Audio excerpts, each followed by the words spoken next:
les comento, ¿no? Les había dicho que en ese entonces en la corona española todo era hereditario, ¿sí? Entonces, como me comentaron por ahí de su hijo Clemente, ¿sí? A todos les explico, ¿no? Clemente se aduce de que haya podido morir, ¿no? A la edad de entre los 12 a 15 años, porque después de los 15 años ya no se menciona en los libros de su hermanastro, de Juan Bautista, ni de Fernandito, a Clemente. Entonces, ¿qué es lo que sigue acá? La madrastra de Tupac Amaru envía a estudiar a Cusco al colegio de caciques de San Borja.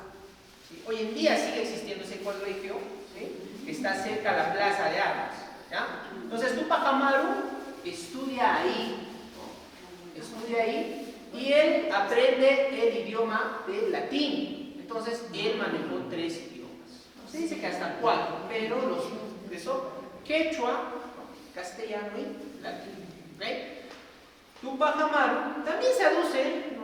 Bueno, eso hay algunos historiadores que mencionan de manera efímera, pero no es verídico, pero yo les informo de que haya podido quizás asistir o haya podido ser, haya podido estudiar en la Universidad Mayor de San Marcos. ¿Sí? Hay algunos historiadores aducen eso, ¿no? Porque él manejaba sus libros contables, ¿no? O sea, era muy intelectual, era muy educado, ¿ya? Juntamente con Tupac Amaru, su hermanastro, estudian, ¿ya? Pero, como les había dicho en ese entonces, todo era hereditario, ¿sí? Entonces, el hermano mayor era Tupac Amaru, ¿sí? Y él heredó el nombre de cacique, ¿sí? Y también heredó las casas, ¿sí? Juntamente con su otro hermanastro, heredó los terrenos, heredó el negocio, ¿ya? Entonces, como heredó todo eso, ahora empezó él heredó en promedio 300 a 350 mulas, ¿sí? De arriaje. ¿Eso qué quiere decir? Que hoy en día puede equivaler a 1 o 2 líneas urbanas. ¿Ya? Entonces, eso era el poder adquisitivo. También él lo duplicó, ¿no? Llegó a tener entre 600 y 500 mulas, ¿no? Después de lo que él dio, ¿sí? Entonces, él empezó a hacer ese negocio del arriaje. ¿El hermano qué heredó? El hermano, Juan Bautista, ¿sí? El hermano era pues el hermanastro, ¿sí? Entonces, después ya empezaron a repartirse algunos otros terrenos, ¿sí? Pero, juntamente con su hermano Juan Bautista, caminaban aquí en esto de los negocios, ¿sí? ¿Okay? Se van bien, no había ningún conflicto, nada, ¿no? Entonces, ahora, esto es lo que sucedía en las minas de Potosí, ¿ya? Esto es lo que sucedía. Ahora, Tupac Amaru tenía licencia para poder vender o para poder comerciar metales pesados, ¿no? Él llevaba el litio, todo lo que servía para lavar el oro y la plata, él tenía la licencia para poder hacer ese tipo de negocios. ¿Ok? Entonces, no había reinfo. Comercial. Pero es que era formal. Entonces, lo que sucede aquí, quien más sufría, ¿no? por los abusos de la corona española eran las personas indígenas, ¿ok? Porque ellos, ¿no? A ellos los metían a los socavones, ¿no? Y pues bueno, ahí no los tenían con comida, una vez al día comían, no sé si tomaban agua, por eso es que los sacaban y los botaban y los quemaban, ¿no? Eso es lo que pasaba. Ahora, a las mujeres también pues estaban a disposición de los soldados españoles, ¿sí? Tenían que lavar la ropa de los españoles, tenían que cocinar para los españoles, y muchos de ellos también tenían que ser ultrajadas por los españoles. Eso es lo que pasaba. Ahora, saltando un poco este aspecto un poco ya fuerte, ¿cuándo se conoce como Micaela? ¿Sí? Dicen algunos historiadores que se conocieron en Cusco, ¿Eh? En Cusco, a la edad, Tupac Amaru tenía 22 y Micaela Bastidas tenía 16. En ese entonces, una mujer ya era adulta a partir de los 15 años o medio. Entonces, Tupac Amaru se enamora de Micaela Bastidas por su belleza y también por su inteligencia, por su astucia. La mujer era pues muy culta también y le pide matrimonio y se casan en Surimana, ¿no? Hay una acta de este casamiento en el cual está la firma de Tupac Amaru y la firma de Micaela Bastidas. Ahí hay una discrepancia. ¿Por qué? Porque en esa acta dice que Micaela Bastidas, sus padres eran de Pampamarca, no de Abancay. En ese entonces había muchos homónimos. He ahí el debate también de dónde era Micaela. Pero existe un acta, ¿ok? Ahora, les había hablado de Tinta, provincia más antigua del Perú. ¿Por qué? Por esto. Tinta, capital de la provincia y corregimiento de Canchis y Canas. ¿Eso qué quiere decir?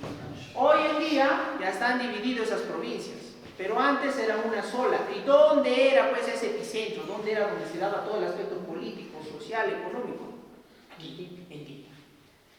Es por eso que había un corregidor, el señor Antonio de Arriaga. Este señor era pues natural de España, español de sangre. Era uno de los más tiranos de todo el virreinato, ¿no? Bueno, de toda la corona española, virreinato.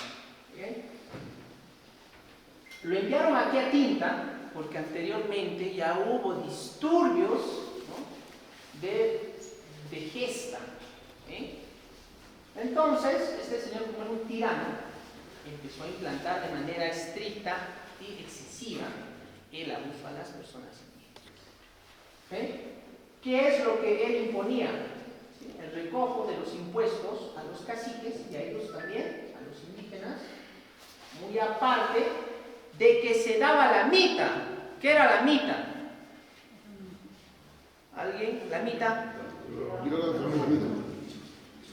La mita, los españoles astutos, ¿no? Esa mita era pues desde la época incaica, era lo que lo usaban, la mita, pero eran pues como servicios sociales que los varones hacían con la finalidad de realizar mantenimientos de los caminos, de los jatañán, de las colcas, ¿no? Que ellos durante todo el año tenían que hacer pues servicio social, los incas, las personas indígenas, durante un mes. ¿Sí? Se iban, hacían todos los hombres, pero los españoles lo maquillaron, ¿no? Y empezaron a decir, no, se va a hacer la mita, pero aquí los señores se van a ir a la mina. Supuestamente, estos señores tenían que irse 3 meses, a 4, hasta 5 meses máximo. Pero no les daban pues las garantías, no les daban pues la alimentación, no les pagaban. Por eso es que era ya pues prácticamente una esclavitud. Ahora les comento, ¿no?, saliendo un poquito del tema, aquí en Tinta hay una fiesta patronal llamada Señor de San Bartolomé. Este matrimonio dura una semana. Ahora les voy a indicar por qué quiero hacer esta conexión. Esta mita se daba justos en esa fecha con la finalidad del Señor de San Bartolomé.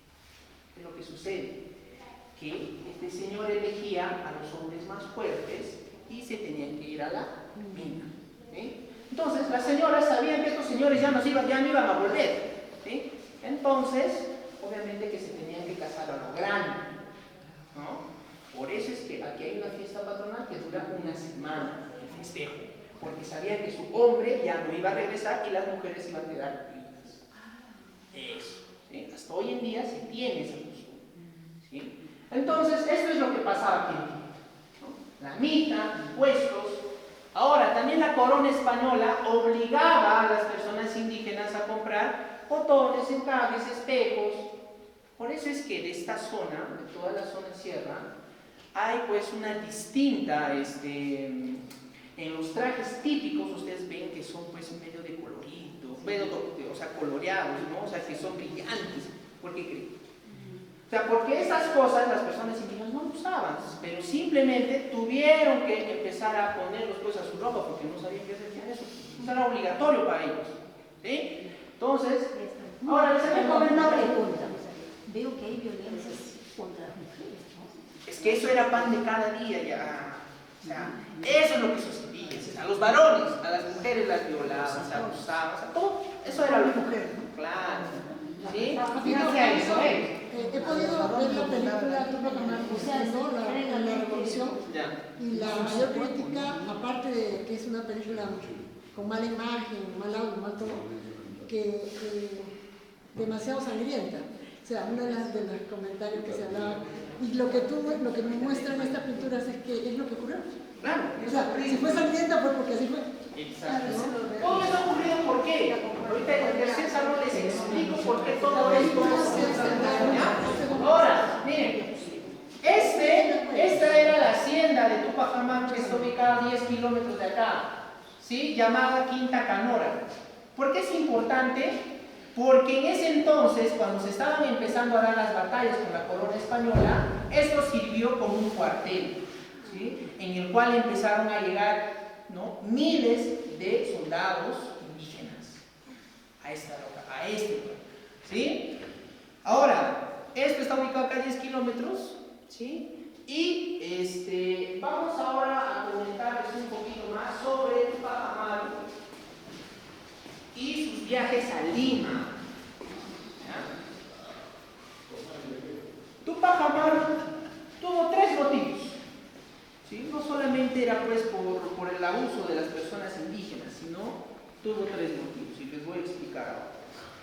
El primero, externo, se estaban dando las reformas borbónicas en ese entonces, ¿sí? Y las reformas borbónicas estaban afectando un poco a José Gabriel, porque el virreinato del Perú se iba a dividir en 2, ¿sí? Iba a ser uno del Perú y el otro iba a ser del Río de la Plata, ¿ya? Y ese Río de la Plata estaba dentro de la jurisdicción de las minas de Potosí.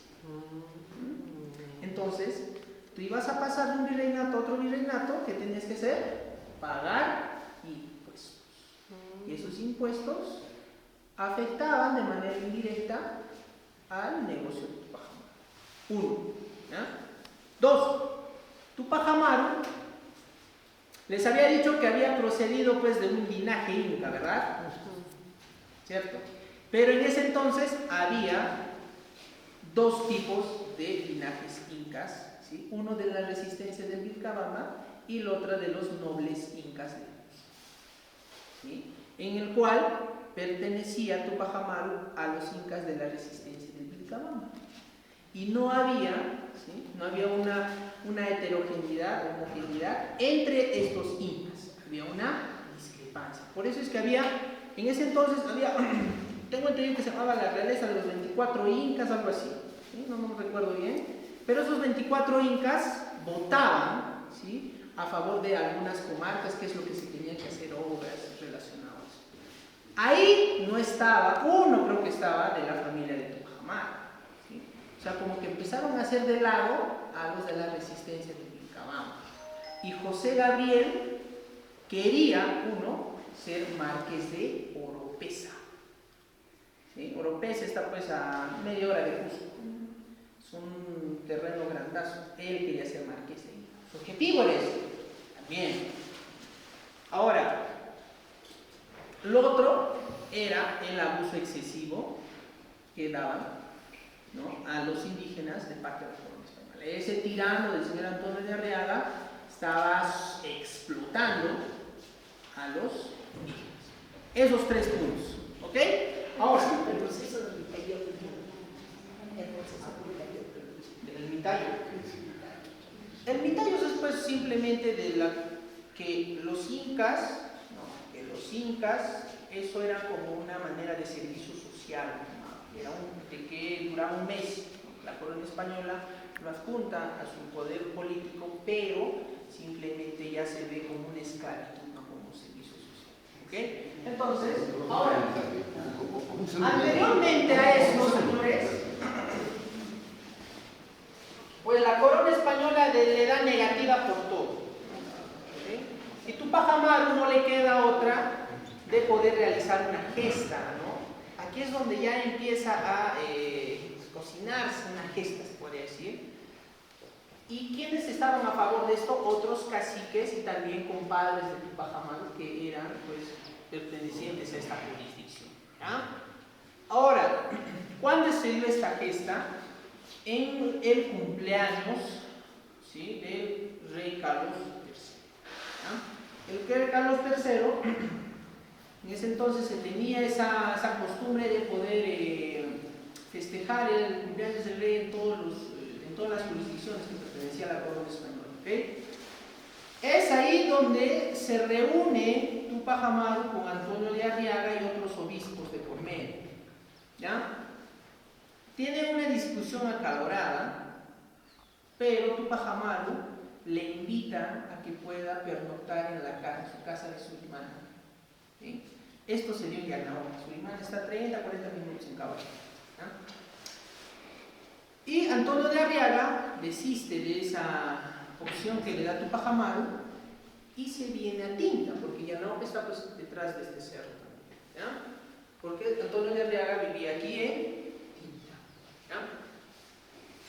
Para que Antonio de Arriaga no se escape, le montan una emboscada, ¿sí? ¿Y quién lo traiciona a Antonio de Arriaga?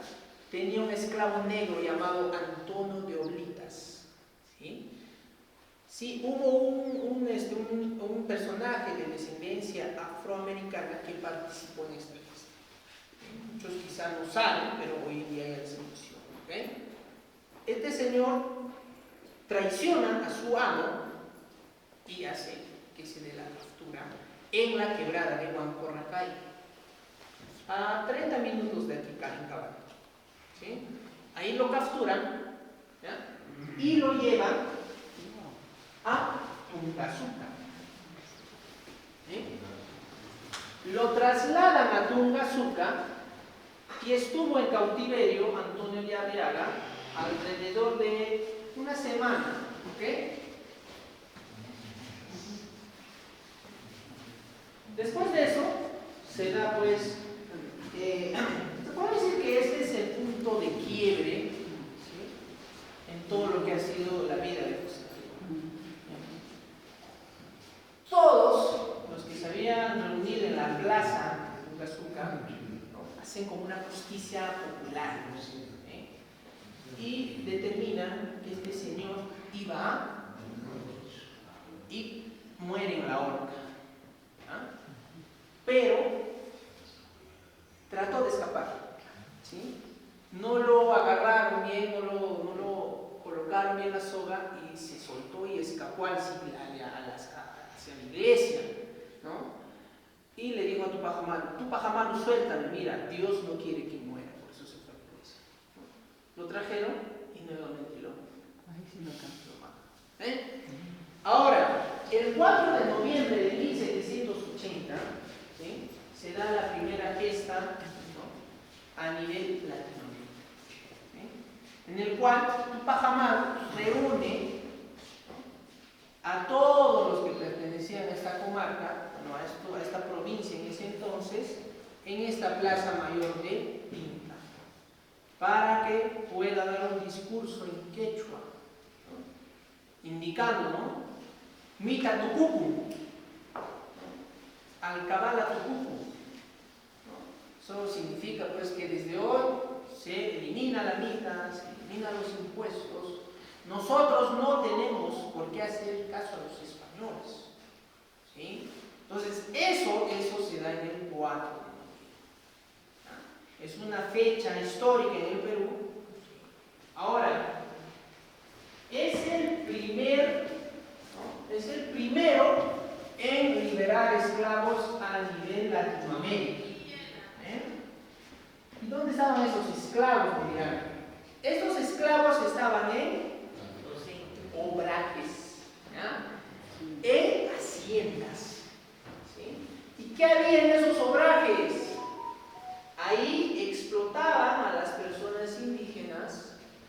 hilando la lana de alpaca, de oveja, ¿sí? De llama, de vicuña, ahí los explotaban los solares. ¿Cuántos obreros había? 4, los más cercanos, ¿no? Isidro de Guisasola, Paracuquio, uno en Quiquijana y otro en Humacachi. 4 haciendas de administración de la corona española. Va ahí, libera esclavos y sus esclavos ya se empiezan a unir ya se empiezan a unir al ejército que estaba dando Tupac Amaru. ¿Sí? Entonces, ahora vamos a hablar de las batallas de José Gabriel. Joven, Siga, por favor.